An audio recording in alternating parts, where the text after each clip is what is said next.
প্রিয় দর্শক আসসালামু আলাইকুম। প্রিয় দর্শক, আজকে আলোচনা করব এই বর্ণটি নিয়ে এবং কখন ব্যবহার করতে হয় বর্ণটি। এই বর্ণটিকে অনেকে খণ্ডক্ত বলে থাকে। প্রকৃতপক্ষে বর্ণটির বর্ণপরিচয় হলো খণ্ড ত, মানে খণ্ড বলে তারপরে ত উচ্চারণ করতে হবে। খণ্ডক্ত একবারে বলা যাবে না, বললে এটি ভুল উচ্চারণ হবে। তো প্রিয় দর্শক, এখন আলোচনা করব আমরা যে কখন এই খণ্ড ত ব্যবহার করতে হবে। কারণ আমাদের ত বর্ণ রয়েছে বা ত ধ্বনির বর্ণ রয়েছে দুটি, একটি ত, অপরটি হচ্ছে খণ্ড ত। তো প্রিয় দর্শক, আসুন আমরা এখন কখন এই খণ্ড ত ব্যবহার করব তা নিয়ে আলোচনা করছি। তৎসম শব্দে খণ্ড ত হবে। তাহলে আমরা তৎসম শব্দে কী ব্যবহার করব? খণ্ড ত ব্যবহার করব। যেমন বিদ্যুৎ, আত্মসাৎ, বৃহৎ, মহৎ, কুৎসিত, এই সমস্ত শব্দে আমাদের খণ্ড ত ব্যবহার করতে হবে। ব্যক্তির নামের বানানে খণ্ড ত থাকলে মানে এই খণ্ড তই লিখতে হবে, এর কোনো মানে আস্ত ত লেখা যাবে না। যেমন উদাহরণ দিলে আপনি বিষয়টা পরিষ্কারভাবে বুঝতে পারবেন। যেমন ধরেন কিছু নাম বলি আমি: জিৎ, অভিজিৎ, বিশ্বজিৎ, সত্যজিৎ। এই যে নামগুলো আছে, এই নামে খণ্ডত রয়েছে।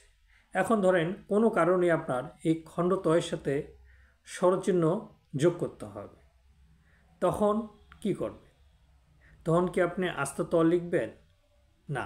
তখন কীভাবে লিখতে হবে দেখুন, অভিজিৎ লিখে এর সাথে এটা হাইফেন দিয়ে এর কাজ দেখে অবাক হলাম।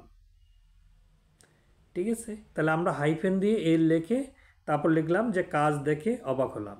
আমরা কিন্তু ওই যে অভিজিতের কাজ দেখে অবাক হলাম, এই যে তয়ে একার দিয়ে এইটি লিখব না, এইটি আমরা লিখব না। এই যে একটা নিয়ম। দেখুন আরেকটি নিয়মে বলি, ব্যক্তির নাম ছাড়া বাকি সকল ক্ষেত্রে।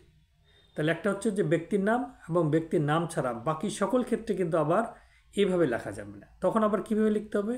তখন লিখতে হবে যে, যেমন ধরেন উদাহরণ, জগৎ, জগতে বা জগতের লিখবেন, তখন কিন্তু এই তয় একার দিয়ে লিখতে হবে, তখন আবার খণ্ডত লেখা যাবে না।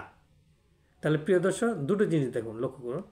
একটিতে নামের ক্ষেত্রে বলা হচ্ছে যে অভিজিৎ, এখানে খণ্ডত লিখে এ লিখতে হবে, এখানে একার তয় একার লেখা যাবে না।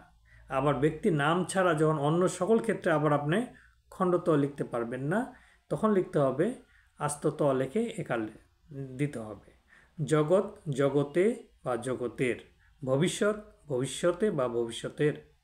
এই যে আমরা নিয়ম জানলাম, আরেকটি নিয়মে আসি।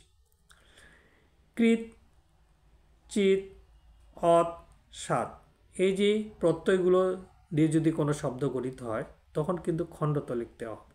উদাহরণগুলো দিলে আপনি পরিষ্কার হবেন। যেমন ধরেন কৃত, সুকৃত, পথিকৃত। তারপর ধরেন চিত, কিঞ্চিত, কচিত। অত, জগৎ, মহৎ, বৃহৎ, চলত। আপনার কাছে মনে হতে পারে অত আবার কি? এই যে যেমন জগতের জ, মহতের ম, বৃহতের হচ্ছে যে ব, চলতের হচ্ছে কি চ।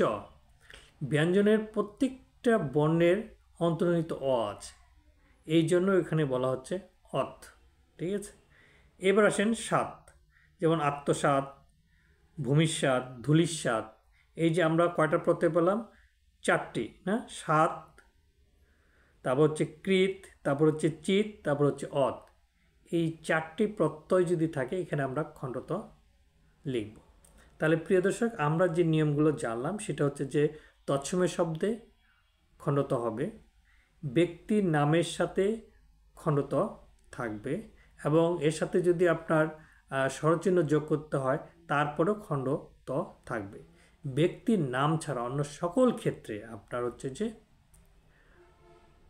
খণ্ডত সাথে স্বরচিহ্ন যোগ করতে গেলে আপনার আস্ত ত দিয়ে লিখতে হবে। তারপরে 3 নাম্বার হচ্ছে আমাদের যে 4টি প্রত্যয়, যেমন কৃত, চিত, অত এবং সাত। এই 4টি প্রত্যয় থাকলে আমরা খণ্ডত লিখব। তা প্রিয় দর্শক, আশা করি বিষয়টি বুঝতে পারছেন। ভালো থাকবেন।